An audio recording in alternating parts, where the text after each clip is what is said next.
लोकी और मोबियस दिखते हैं हमें कि लगता है पेलेगा ये इसको जाके सही से एकदम बढ़िया। लेकिन फिर उसके बाद जब हैंक पिम की एंट्री होती है तो मैंने पीजे मोहित और बादल का रिव्यू देखा, नहीं लगा सही मुझे उन तीनों का रिव्यू। अपनी एंटमैन की पिछली वीडियो के अंदर मैंने कहा था कि ये वो इवेंचुअल कैंग नहीं है जिससे सबको खतरा है, ये बीच में कहीं निपटा दिया जाएगा। ये जो हमें कैंग द कॉन्करर दिखने वाला ना इस मूवी के अंदर, ये असली कैंग द कॉन्करर नहीं है, बस एक वेरिएंट है उस एक्सट्रीम कैंग का, या जितने भी वो एक्सट्रीम कैंग्स है ना, लाइक जो बिल्कुल एकदम सन की टाइप के, जो सच में खतरा बनने वाले हैं पूरे मल्टीवर्स के लिए, जो पूरा मल्टीवर्सल वॉर टाइप का सिचुएशन जो लाएंगे, वो वाले जो कैंग्स है ना उससे अभी बहुत दूर है हम। और ये मैंने बोला था कि with each upcoming Marvel movie जो कैंग डायनेस्टी तक आएगी उसके अंदर हमें कैंग के अलग अलग वेरिएंट एक से बढ़कर एक दिखाए जाएंगे, जिससे कि हमें उनके लेवल्स का पता चल सके। और यही हमें इस मूवी के अंदर देखने को मिलता है। मैंने बोला था कि इस मूवी के अंदर कैंग मर जाएगा और वही होता है, कैंग मर जाता है इस मूवी के अंदर। या स्पॉइलर रहने वाले वीडियो के अंदर, तो अगर तुम नहीं चाहते स्पॉइलर देखना तो यू कैन लीव। बाकी अगर तुम मूवी देख चुके हो या फिर तुम्हें स्पॉइलर से फर्क नहीं पड़ता तो you can for sure continue.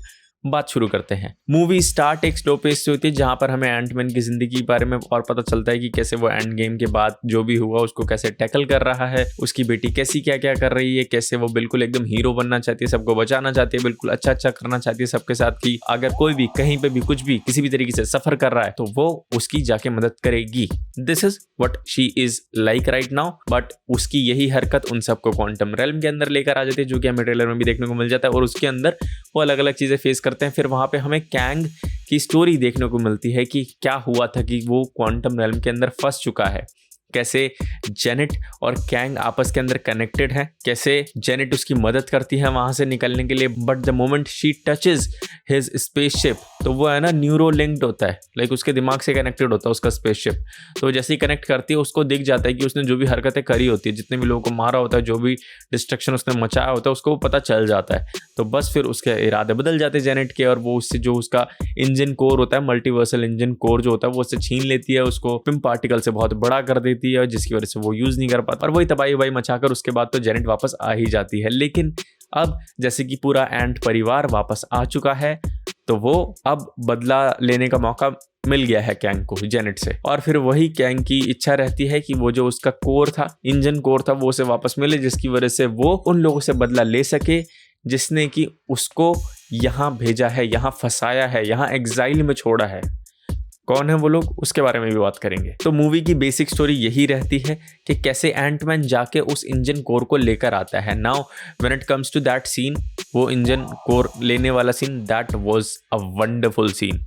बहुत ज़्यादा कमाल का सीन था कि कैसे उन्होंने श्रोडिंगर्स कैट के एग्जाम्पल को वहाँ पे सेट किया, कि कैसे वो पूरा एक पॉसिबिलिटी रेल्म बना दिया उन्होंने। तो वो जो पॉइंट वहाँ पे दिखाया ना, वो बिल्कुल एकदम ब्लैक होता है वो पूरा रेल्म, और उसको देख के मुझे ब्लैक होल की सिंगुलैरिटी की याद आ जाती है। वो जो एक टर्म है ना कि इट इज़ समथिंग जो कि किसी को नहीं पता है, इट्स जस्ट दैट कि वो वहाँ पे एग्जिस्ट करता है और वहाँ पे कुछ भी हो सकता है। तो वो वही होती है वो चीज़ वहाँ पे, कि श्रोडिंगर्स ने जो अपना थॉट एक्सपेरिमेंट करा था ना कि there is a cat in a box with a bowl of acid, ऐसे बेसिकली समझा रहा हूँ, बिल्कुल डिटेल में नहीं जा रहा हूँ, है ना। और उस बॉक्स के अंदर कुछ भी हो सकता है, कि जितनी पॉसिबिलिटीज़ तुम्हारे पास है वो सारी उसके अंदर हो सकती है। तो यही यहाँ पर होता है कि जितने अलग अलग चीज़ें, जितनी अलग अलग डिसीजंस के बारे में वो सोचेगा, या जितने अलग अलग इमोशंस वो रखेगा एंटमैन वहाँ पर, उतने ज़्यादा वेरिएशंस उसके बढ़ते चले जाएंगे बिल्कुल।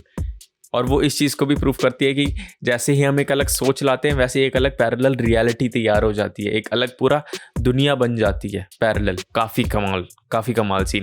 वीएफएक्स के अंदर मुझे यहाँ पे थोड़ा लगा कि लाइक इस स्पेसिफिक शॉट के अंदर, कि जब वो ऊपर चढ़ रहे होते हैं ना, पूरा ह्यूमन पिरामिड बनाकर जो ऊपर चढ़ रहे होते हैं, उसके अंदर थोड़ा बहुत खामियां लगती हैं, बट ऐसा कोई बड़ी चीज़ नहीं है। अगर ध्यान से नहीं देखोगे ना तुम उसे, तो आसानी से लाइक चल जाता है काम, ऐसे अगर नेट पिकिंग नहीं करोगे तुम। उसके बाद हीरो मोमेंट्स फॉर श्योर हमें इसके अंदर देखने को मिलते हैं क्लाइमेक्स के अंदर। लाइक नो वे होम के बाद काफ़ी सारी मूवीज आई, बट ऐसी कोई भी मूवी इतनी कोई यादगार नहीं थी जिसके अंदर ऐसा हीरो मोमेंट आ गया हो कि अरे भाई सब क्या ही हो गया। But this is a movie जिसके अंदर ऐसा होता है कि मज़ा आता है। सबसे पहले तो जब एंटमैन की एंट्री होती है, वो दीवार तोड़ता है, साइज बड़ा कर आता है, बहुत ज्यादा कमाल लगती है। वी ऑल नो कि Ant Man is a comic guy, he is there for comic relief and all, but वो जो गुस्से वाला एक एलिमेंट दिखाया ना उसका, कि जब बेटी पर आ जाती है तो कैसे गुस्से में आ जाता है, तो वो काफी सही लगता है देखने में। लाइक सच में हाँ, कि लगता है पेलेगा ये इसको जाके सही से एकदम बढ़िया। लेकिन फिर उसके बाद जब हैंक पिम की एंट्री होती है अपनी चींटियों के साथ, वो काफी कमाल का सीन। तो ये तो कुछ कमाल के सीन्स थे मूवी के। अब अगर बात करें कि कितना इम्पैक्ट कितना क्रिएट करती है मूवी, तो उसके लिए मैं बता दूं कि मूवी है ना, नो वे होम के बाद अगर मैं कहूँ तो नो वे होम के बाद सबसे अच्छी मार्वल की मूवी यही होगी। यस, तुम्हें एंड गेम के लेवल का कुछ देखने को नहीं मिलने वाला, यस तुम्हें नो वे होम के लेवल का कुछ देखने को नहीं मिलने वाला, बट ये नो वे होम से कम भी नहीं है। लाइक थोड़ी कम है बट इतनी ज्यादा कम नहीं है। सी, इसके अंदर वो सॉफ्ट पॉइंट्स भी देखने को मिल रहे हैं और वो एकदम एक्सट्रीम पॉइंट्स भी देखने को मिल रहे हैं, और वो स्पेशली हमें कैंग की साइड से आते हुए दिखते हैं कि जब भी कैंग ऑन स्क्रीन आता है ना तो मूड बदल जाता है पूरी मूवी का, जो कि काफी मजा आता है जिसको देखने में। कुछ कॉमिक सीन्स काफी अच्छे हैं, लाइक वो जो माइंड रीडिंग वाला सेशन होता है एंटमैन का और उस क्वांटम रेल्म के जो लोग होते हैं उनका, वो काफी सही सीन है। और कुछ ज्यादा फोर्स भी लगते हैं कॉमिक सीन, जैसे कि जो कैसी और मोडॉक की जो कॉन्वर्सेशन होती है उसके अंदर थोड़ा फोर्स हो जाता है। जो हमें क्लाइमैक्स देखने को मिलता है ना उसके अंदर बिल्कुल हैप्पी एंडिंग हो जाती है, जो कि मुझे पसंद नहीं आई। Like I wanted something realistic. मुझे चाहिए था कि मरता है इसमें कोई ना कोई, लाइक मोडॉक मरा, यस फॉर श्योर, बट मैं चाहता था कि इसके अंदर एंटमैन को जाना चाहिए था, क्योंकि जहाँ पे हमें कुछ खोता हुआ नजर आ रहा है ना, या फिर अगर वो दोनों भी वहाँ रह जाते ना, लाइक ऐसा एक सीन आता है मूवी के अंदर जहाँ पे एंटमैन और वॉस्प दोनों ही उस रेल्म के अंदर फंस जाते हैं, लेकिन समहाउ कैसी उस कोड को ब्रेक कर लेते, दोबारा पोर्टल बना देती और वो वापस घर आ जाते, जो कि मुझे सही नहीं लगा, क्योंकि बिल्कुल एकदम हैप्पी एंडिंग हो जाती, जो कि नहीं होनी चाहिए थी। कुछ ना कुछ उनको छोड़ के जाना चाहिए था वहाँ पे, जिसकी वजह से लोग वहाँ पे अटके रहते, क्योंकि नो वे होम के अंदर यही होता है कि भले ही सब कुछ रिजॉल्व हो गया, सब अपने घर वापस चले गए, मल्टीवर्स जो रियलिटी है वो नहीं फटी है, बिल्कुल एकदम सब सही हो गया, लेकिन फिर भी Peter lost something that meant a lot to him. वो एक बहुत बड़ी चीज खो देता है यार पीटर, तो उसके लिए दुख होता है, और वही चीज उसकी स्टोरी को आगे लेके जाने वाली है अब। बट हमें यहाँ पे एंटमैन के साथ ये होता हुआ नहीं दिखता, जो कि अगर होता तो काफी ज्यादा सही लगता देखने में, बट ऐसा नहीं होता तो उसके लिए थोड़ा बुरा लगता है। बट इसके अलावा लेकिन इस चीज की कमी पूरी कर देते हैं मूवी के मिड और पोस्ट क्रेडिट सीन। यस, मैं सोच रहा था कि इसके बारे में एक अलग वीडियो बनाऊं, लेकिन फिर मैंने सोचा क्या ही जरूरत है, क्यों टाइम और एनर्जी वेस्ट करनी, खुद की भी और मेरे व्यूअर्स की भी। एक ही वीडियो के अंदर डाल दो सब कुछ, कोई टेंशन नहीं लेनी। सबसे पहले अगर बात करें मिड क्रेडिट सीन की, तो जैसे ही मैंने देखा पहले तो मैं समझ ही नहीं पाया कि ये हो क्या गया, क्योंकि सबसे पहले हमें स्क्रीन के ऊपर देखने को मिलता है कैंग का रामाटुट वाला वेरिएंट जो है, जो वो इजिप्शियन गॉड वाला जो वेरिएंट है ना, वो देखने को मिलता है। उसके बाद हमें आयरन लैड वाला वेरिएंट देखने को मिलता है। Now I am not sure कि वो आयरन लैड वाला वेरिएंट ही है या नहीं है, लेकिन लग वैसा ही रहा है मुझे। और जो तीसरा वेरिएंट है वो था इमॉर्टस का, कि ये तीनों आपस में उस कैंग के बारे में बात कर रहे होते हैं, जो कि क्वांटम रेल्म के अंदर भी मर चुका है एंटमैन के हाथों। बट ये वो भी बात कर रहे होते हैं कि अब नॉर्मल लोगों को लाइक एवेंजर्स को अब टाइम के बारे में पता चल चुका है, काफी बारी टाइमलाइन के बारे में जिक्र हो चुका है, उसको टच कर चुके हैं वो लोग मल्टीवर्स को, तो अब उनके लिए वो चीज़ खतरा बन चुकी है। लाइक सबसे पहले लोकी के अंदर हो गया, फिर उसके बाद स्पाइडरमैन में हो गया, फिर डॉक्टर स्ट्रेंज के अंदर भी हो गया, एंटमैन के अंदर भी हो गया।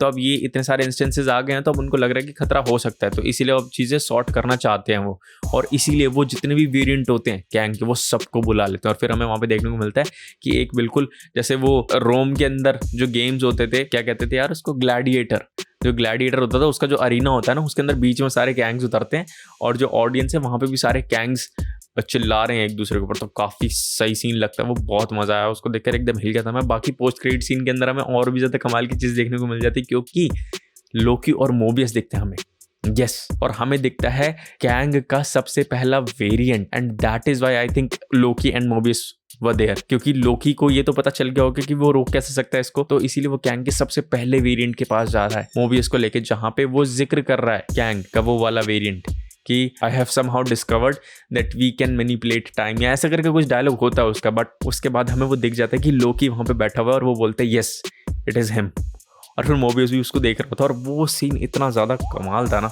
कि मेरा मतलब एकदम दिमाग ही खराब हो गया था उसको देख के कि डैम इट, क्या ही है ये, क्या ही है ये।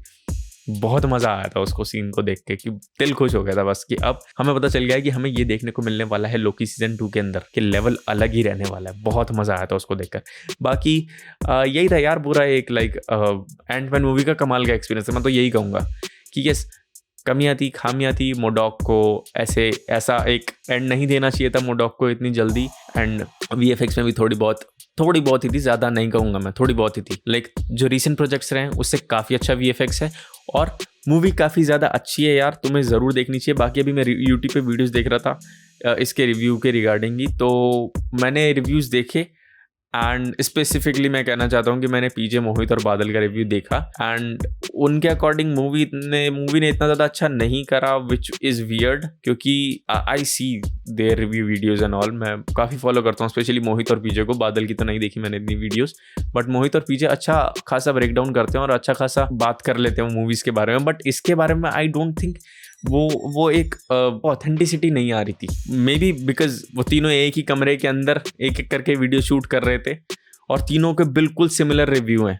तुम जाके देख लो। तो मुझे पता नहीं क्यों ऐसा लगा कि वहाँ पे थोड़ा सा नहीं लगा सही मुझे उन तीनों का रिव्यू। बाकी पर्सनली मैं यही कहूँगा कि I have been a fan of Marvel and I know what Marvel has been through. I know कि पूरा जर्नी क्या रहा है और उसका एंड गेम तक क्या मस्त एकदम हम पीक पे थे एंड देन उसके बाद कैसे एक डाउनफॉल आया। नो वे होम के बाद फिर एक स्पाइक मिला था, बट उसके बाद पूरा डिमिनिशिंग में ही जा रहा है। बट दिस इज समथिंग जो कि उस ग्राफ को थोड़ा ऊपर लेके जाएगा, because this was a good movie. यही कहना चाहता हूँ बस मैं इस वीडियो के अंदर।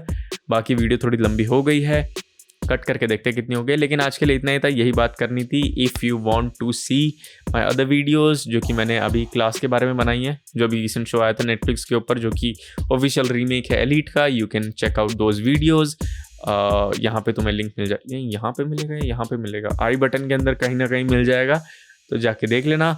बाकी आज के लिए इतना ही था। मिलेंगे किसी और दिन किसी और वीडियो के बारे में बात करते हुए, तब तक के लिए बाय।